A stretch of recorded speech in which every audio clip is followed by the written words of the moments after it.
first thing that comes up? Go ahead and write it down right now at 3B. What's the first thing that comes up when you fire up your video game? Okay, think about it. Well, look at what he says is the first thing. What's the first thing? Bottom of page 480. Look at it, find it, and put it in your own notes. What's the first thing that comes up if you look at a news show? Bottom of 480, guess what it is? First thing, music. Music. Not just any kind of music, a special kind of music. Is that true for your video game? The first time you fire it up, does music come up? Right? Once you're ready to start playing, the first thing you see, is it some kind of music track? And if it is a music track, which of course people have pointed out, if you want to find out how seriously music is connected to the video games you watch, try and play your next video game with the sound turned off. And you immediately will get a sense of the power of the music, right? What kind of music, though? Is it kind of like dramatic? Is it nice and soft and mellow? Depending, obviously, those of you that play video games where you pick up from your last time, too, that varies a little bit of our metaphor here, right? Then he says it. You got to have the symbolism that will follow. In other words, what language comes up? What words come up? How does it display itself, for example? Is it in boring lettering? Or is it kind of in really cool, exciting lettering? See, that's all part of the packaging. The video game that you love to play the most, ask yourself this question. When you purchased it, and you either purchased it physically or you got it online, but there was always some kind of an icon, right? Or a little advertisement or whatever. Think about what that looked like. Did it have anything that attracted you with your eyes physically to it? Got me? Okay. He says the news is the same way. Then, of course, you got to have the staff who was working behind in the old days. They actually showed the people working to kind of show, hey, we're presenting news to you that all these people got. Well, of course, we're working, typing, that kind of thing in the old days. By the way, every once in a while you can still see this on the TV news, where somebody's talking and back behind them you'll actually physically have people working at a computer or something like that. Okay, what is that all about? Well, we're trying to convince you what we're presenting to you has been produced by really hard work. In other words, we're not making this up. It shows a level of authenticity. Then, of course, you got to have the person who presents, right? These are called anchorman. Although today, of course, this is kind of a joke of a word even, right? Anchorman, for those of you that know anything about films that carry this, it was all kind of a joke, right? It's all kind of a joke now. But the idea of the anchorman is the one who presents the information.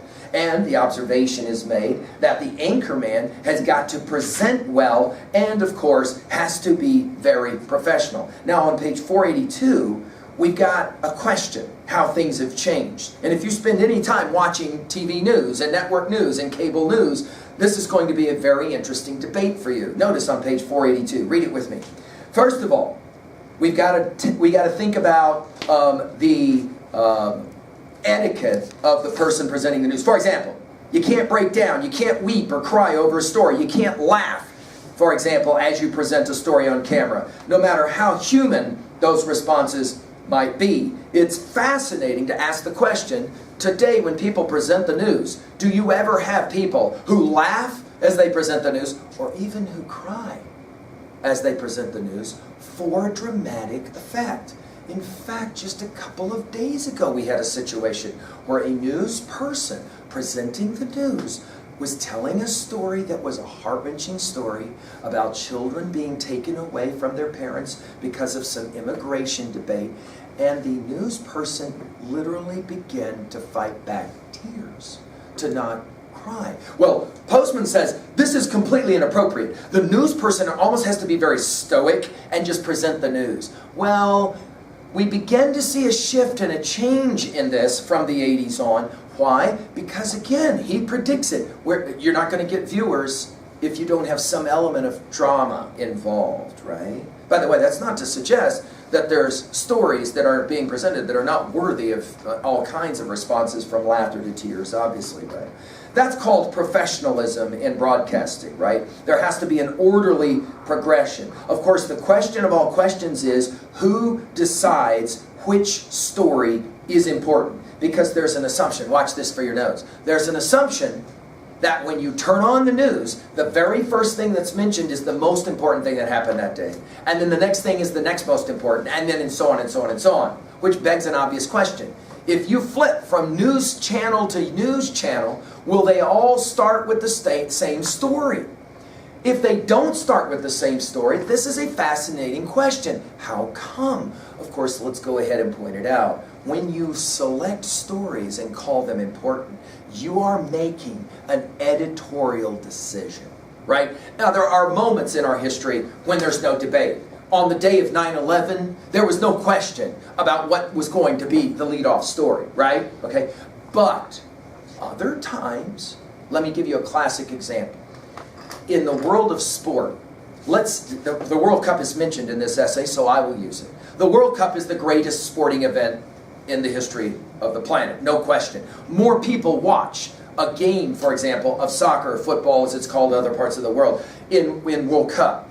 If a country wins a really important game, the lead-off story in their news, no matter what's happening in the rest of the world, almost always will be that victory, right? See how that works, okay? So, in other words, what we see on the news has a lot to do with who gets to decide. Again, I'll go back to the question when you got those list of headlines, for example, in a Google list or a Yahoo list or whatever list. The obvious question is, who gets to decide what's the important story versus the unimportant story or the second or whatever, right? But this is the key, and put it in your notes on 482. Because of the nature of news media, you cannot get any in-depth treatment, right? Instead, you're going to get drama. The face of disaster is what he says on 483, right? He says, it's almost as if you're never going to have any print material on the TV. Now, this is also a change. Anytime you turn on any kind of cable news, one of the things you will notice is how much words there are now. By the way, you'll see this if you watch any sports as well on TV.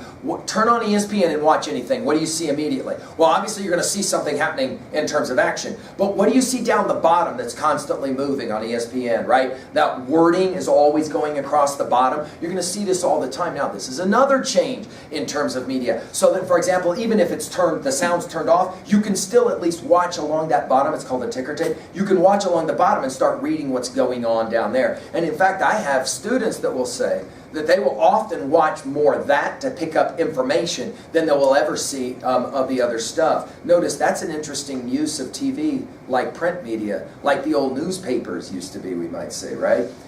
The mentioning of Walter Cronkite in CBS News, and they say it on 483, we do the best we can, which has always, of course, been the mantra in print media and, of course, in news media online as well as cable or whatever. Of course, a tendency of journalism is to, in general, concentrate on the surface of events rather than underlying conditions, right? And again, the last line is that everyone's picking out the stories that matter to them. Now, for those of you that haven't followed this, you can Google this. There's been a lot of debate about what happened in the last election where President Trump was elected because of what was going on in the media, specifically with programs like Facebook and elsewhere, because news stories were being delivered to people, but those news stories were being delivered specifically to their political interests. So it was always this question about, are we getting the full picture?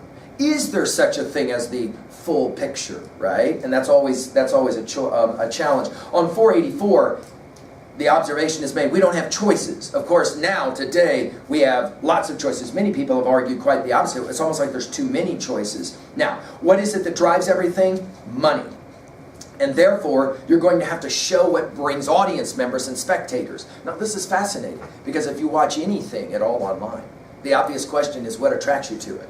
Like, why do you watch it at all? So, for example, if you are a skater, you love to skateboard, you go online to maybe watch a competition. Why do you go online to watch that competition? Because I like skateboarding. But at any given time when you're watching that, think about this. Think. Watch this. At any given time you're watching the performance of a skate competition, what are the commercials that are being shown? What kind of commercials are being shown? Who's paying for those commercials as something flashes up, for example, on your screen? All of that is about what? Money. Not just a few $100s, a few $100 million. Do you got me? So in other words, everybody has a vested interest in trying to attract you, to get you to watch something, and it's all about money. It's all about commercials and that kind of thing, right? In other words, you have to be a bit savvy today to understand exactly what it is that you're looking at. Postman was the one that kind of predicted this. He calls it the psychology of TV, and he says it. TV can't really challenge its audience. It has to present stuff that everybody wants. Well, of course, today it's a different dynamic entirely. In 485, he says it's all about time. We have too much limited time today. We've got the 24-hour news cycle, which changes everything. He says 22 minutes is not enough time to do everything that has to be done. He says all we get is impressions without any sense of history behind it. And again, fundamentally, it's ungovernable. It's ungovernable is the way the world is presented. In other words, the presentation in the world of the news is everything's chaotic and kind of crazy. And to that degree, he was concerned that we have a contradictory pair going on. Let's finish the essay by what this contradiction is. What is the contradiction? On the one hand, because of the way the news articles are presented, it kind of makes the world look like everything is kind of crazy and scary. On the other hand, it's this idea that everything is kind of like personal. He gives the example of Gorbachev, the president once of Soviet Union, talking with a young girl about a letter that she sent, right? There's this kind of mixed messages going on, right? Of course, he finishes by saying, here's the problem. The world's presented as ungovernable. It produces the impression.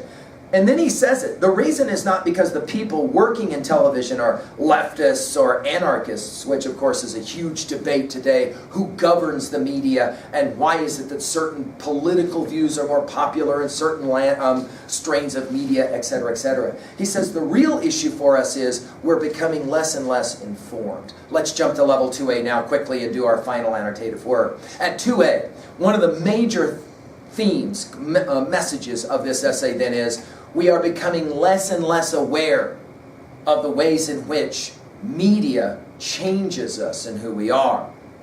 Number 2, he makes the distinction between reading the news and watching the news. And he will argue reading the news is way better because you get a fuller picture of what's going on. And finally, number 3, he says it's all about the money.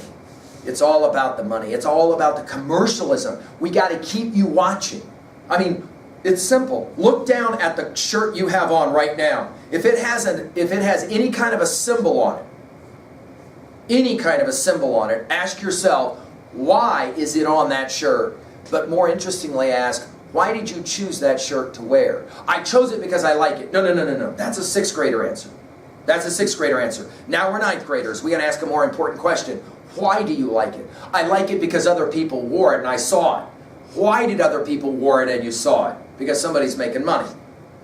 In other words, if you can invent a concept and you can get people to watch it or wear it or listen to it, and a lot of people watch it or wear it or listen to it, you can make money. And that's Postman's last observation. It's concerning because it happens without you really understanding the force of the economic influences, right?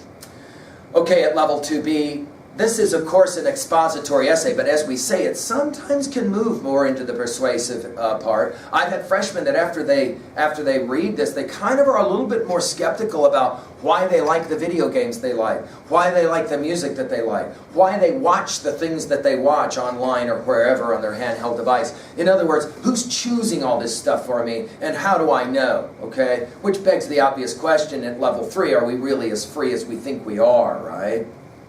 Finally, at level 3, let's ask this question at 3A. What for you is a text that is compelling because it critiques the society you live in? It may not be about news, but is there a movie for you that basically, when you think about it, or a song for you that basically says, hey, you guys, the world we're living in is kind of jacked up right now, and you need to be aware of that. What is that song for you? What is that video for you that basically says, we got to concern ourselves here, guys. This is like serious business. You're being affected and you don't realize it. That's exactly kind of what Postman is trying to do in this essay as well. Of course, we can also go all the way back to the very earliest critique of these ideas with Plato's Republic. And Plato himself would say it in Republic, the challenge is always to try to be aware of how you're being controlled through your education.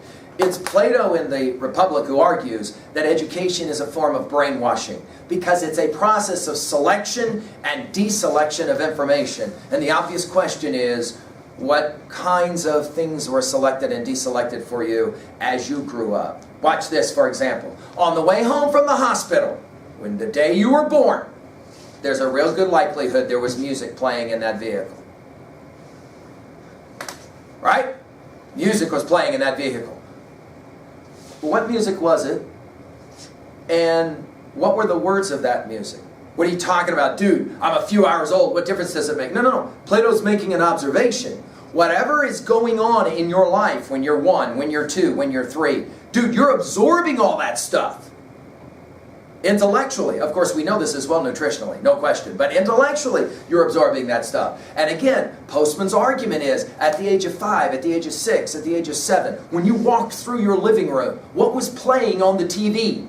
What was there? What were the sounds coming out of the TV? Or, of course, the online sources for you guys, right? And how did that affect you? How did that make you who you are? You are a product of all of that. And Postman's going to argue you got to pay attention to it. Okay, let's jump to 3B. Let's try and make this at least a little bit personal for you. I ask 2 questions. Watch these. 1, what is your view about the news? Do you even watch it? Do you even care? Or are you kind of put off by the fact that adult people sit on TV or the screen or whatever, and they fight kind of like children back and forth, and for you it's kind of demeaning and you don't even want to look at it because it's silly and mundane? Or rather, are you inclined to say that what's happening in the world is kind of really important to you and you need to be paying attention to it in some way, right? Number 2, second question. In the world that you live in, what are you most influenced by, would you say? I mean, some of you look down at the shirt you're wearing and went, oh, dude, I guess I never really thought about that. I just bought the shirt. I guess I really didn't think about why I'm wearing it. I just like it, but I never actually think about why I like it, what leads me to like it, your opinions and where they come from. Question, right now in your life, what do you think is probably the most influential? Is it your friends? Is it adults in your life? Or is it the stuff that you're accessing when you, for example, go online or whatever? Are you affected by that stuff in some way, influenced by that stuff in some way? And if you are, to what degree are you aware of how you're influenced by that? It's a fascinating question. I hope you've at least been challenged a little bit intellectually with Neil Postman's The News. Thank you.